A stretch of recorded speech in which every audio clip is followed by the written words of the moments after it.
Now, I cruise social media quite often, and probably the most common thing I hear about Kyle Rittenhouse from the anti-Kyles is that, well, he's a murderous little snot who went to Kenosha because he was out to cause trouble. He was looking for trouble. He's got that AR-15 rifle, and anybody carrying a rifle like that is just itching for a fight. He wants to get into a confrontation. He wants to kill people. Okay, so for those who believe that, I have some questions for you. We're going to look at video clips taken by Orcanut, who's done a fantastic job, by the way, of synchronizing all this stuff together. And we're going to watch footage of Kyle Rittenhouse. I'm going to ask you some questions, and I would love to see if you're going to be able to answer them. I'll go ahead and label these questions A, B, C, D, E, and so on for you to comment in the comment section. Hello out there. I am trying to get through. With his powerful brainwaves cradled in the warmth of reasoning, it's time for Johnnie Walker Dread to straighten you out on a thing or two. Emanating all the way from exciting Las Vegas, Oklahoma, it's the Johnnie Walker Dread Show. Okay, so our first question, let's watch a little bit of a video clip here, and then I'll ask it. Now remember, the premise is that Kyle is there to cause trouble. He wants to get into confrontations and shoot people. So let's take a look and see what he does. But speaking of which, we need to go check to see if somebody got hurt again. All right. Now notice something. Ryan Balch there, sort of the bigger guy, comes along and says, we need to go and see if there's anybody injured. And Kyle says, all right. So both Kyle and Ryan Balch are going to walk off here and see if they can find injured. Now, I know the anti-Kyles are going to say, oh, this is just a feint. He's just pretending to be a medic because he really wants to kill people. Okay, let's ride with that for a little while. Understood. Follow us, you're fine. Yes, sir. Okay, so Kyle says, do you want to follow us? You're fine. Who's he talking to? He's talking to a reporter from the Daily Caller. This is Richard McGinnis. Now, I have a question. Here's question A. If Kyle is out there to cause trouble, to instigate violence, to even kill people, why does he invite a reporter to come along and video record his interactions? It's question A. Why does he invite the Daily Caller dude to come along with him? I mean, I wouldn't. If I'm out there to provoke mayhem and to cause trouble, I don't want somebody video recording me. That might incriminate me. I would want to be able to do it with nobody able to substantiate any of my actions. Okay, so that's question A. Why does he invite Richard McGinnis to join him? Let's watch a little further. Anybody over here need any medical attention? So Kyle Rittenhouse is actively asking, does anybody here need any medical attention? Okay. This could all be a feint, a ruse, to convince people he was out there trying to help people when he had instead evil, devilish thoughts of mayhem and murder. Hang on to that. Okay, so we skip ahead a little.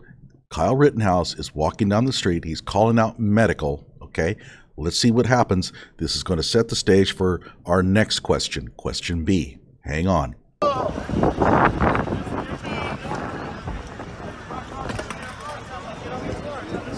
Anybody need medical?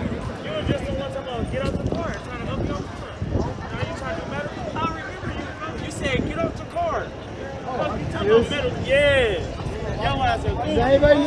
Let's describe what happened here. There are three black males. Now remember, the whole thing about Kyle is that he's also a white supremacist. He's out itching to kill black people especially. And sure, it would be great if he could kill some protesters, but if they're black protesters, that would be awesome because he's a white supremacist. He hates black people. And so remember, he's out looking for confrontations.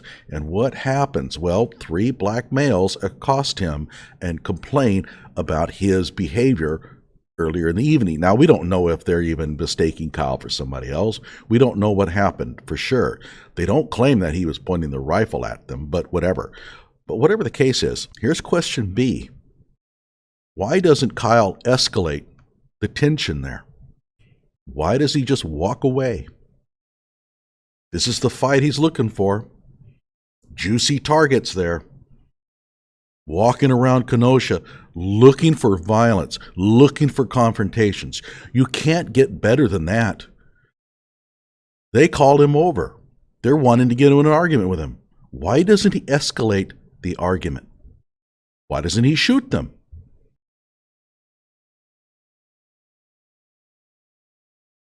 Okay, so that was question B. Let's move on.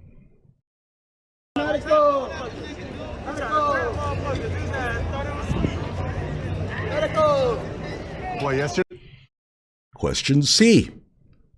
He has people blocking his path. He's walking down the street. There's a lot of people there. People that he could get into a confrontation with if he wanted. Why doesn't he continue walking down the street? The easiest way to get into a confrontation is to try to muscle your way through the crowd. Why does he avoid it? So question C, why does he avoid the obvious possibilities for confrontation?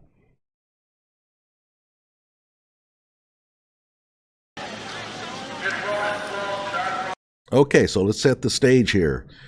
Kyle is walking down the street and he encounters a police barricade. Let's see what happens.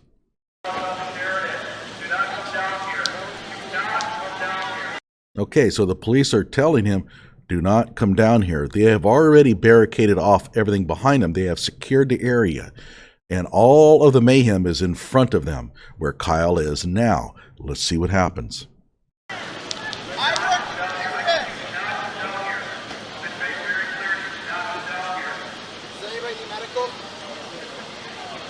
He again asks, does anybody need medical?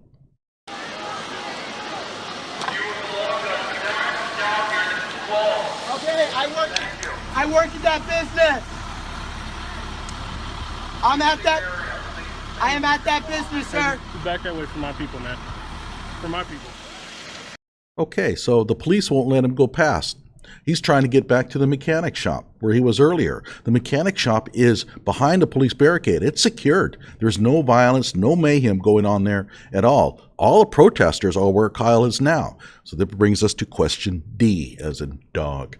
The question is, why would Kyle want to get behind a police barricade where there are no protesters if he was really wanting to find conflict? The protesters are on the other side.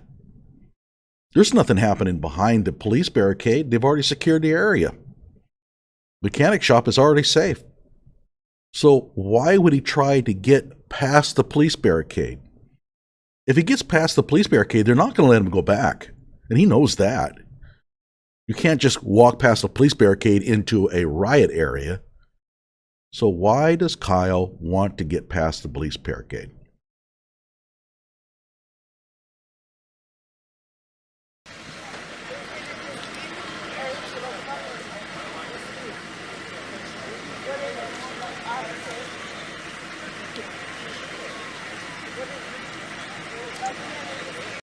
Question E. Plenty of people there to get into confrontations. Why doesn't he pick a fight with any of them? Why does he walk past them?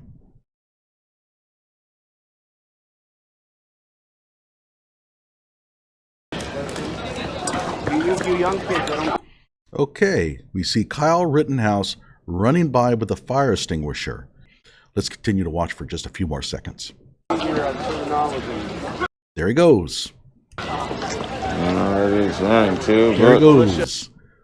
So he's carrying a fire extinguisher, of that which there is no doubt. He's running to a location where he has heard that there are some cars on fire. Now, maybe you don't believe that story, but here's the next question. This is question F. Why is he carrying a fire extinguisher and running with it?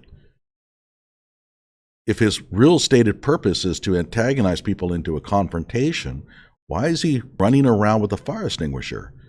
He has an AR-15.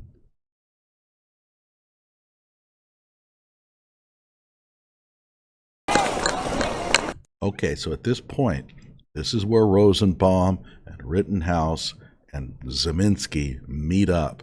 So we're going to probably have to take this really slow here.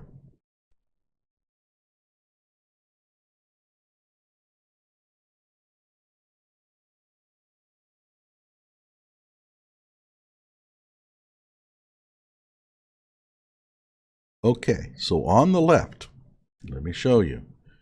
Right here is Kyle Rittenhouse. Right here is Joseph Rosenbaum. Let's watch a little bit more. You can see that Joseph Rosenbaum has got his bag in his hand. He also allegedly has a chain in his other hand, as according to one eyewitness, and there is footage of him carrying the chain. And here's Kyle. This brings us to question G. Why doesn't Kyle shoot him? There's a confrontation. That's what he's been looking for. Rosenbaum is armed. He's covering his face. If Kyle is really out looking for a confrontation to shoot people, to hurt people, why doesn't he open fire on Rosenbaum here? Why does he run?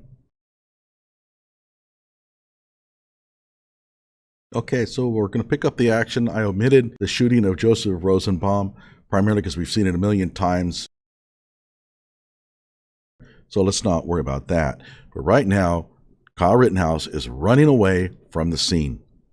That dude shot him. That just shot that. So that brings us to the next question. Question I. Kyle Rittenhouse is going to now run by a large number of people. These are all potential targets. He's killed before. Why doesn't he shoot any of them? Why doesn't he even threaten any of them? Let's watch. You point out to me any point where he threatens anyone here with his rifle. Dude, cranium that boy. He just shot a man.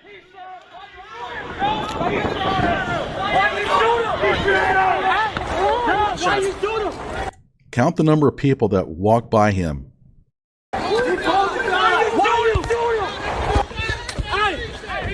Hey, what are you doing? You shot somebody? I want to get police. Who shot? Notice that Gage Grosskreutz walks up to him and asks him, why doesn't Kyle shoot him? Who shot? Hey, stop it!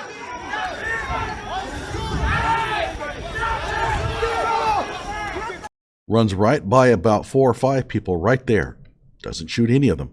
Does not even point his rifle at them.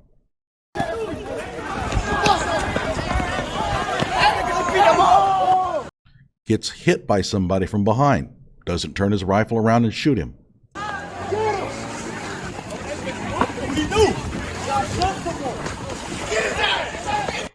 Okay, so that brought us to question I, which I'll restate.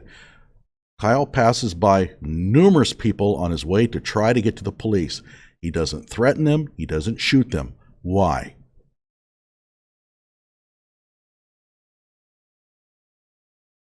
So let's go ahead and set the stage for the next question.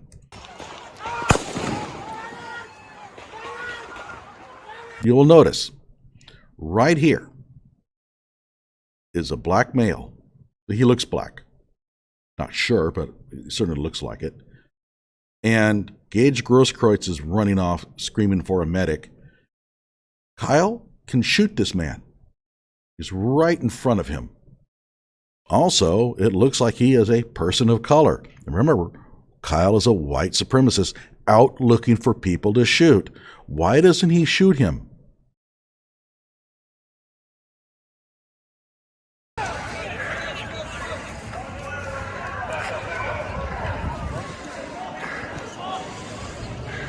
Okay, finally, question K. Kyle walks towards the police with his hands up. Why? Why isn't he trying to get away? Why is he trying to turn himself into the police?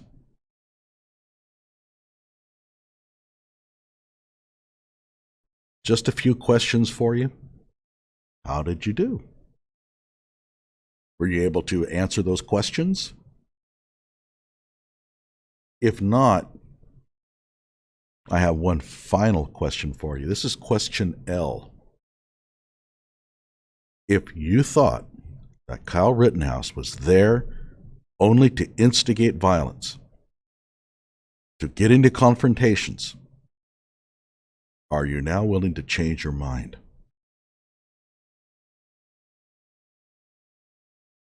Like my video and subscribe to my channel.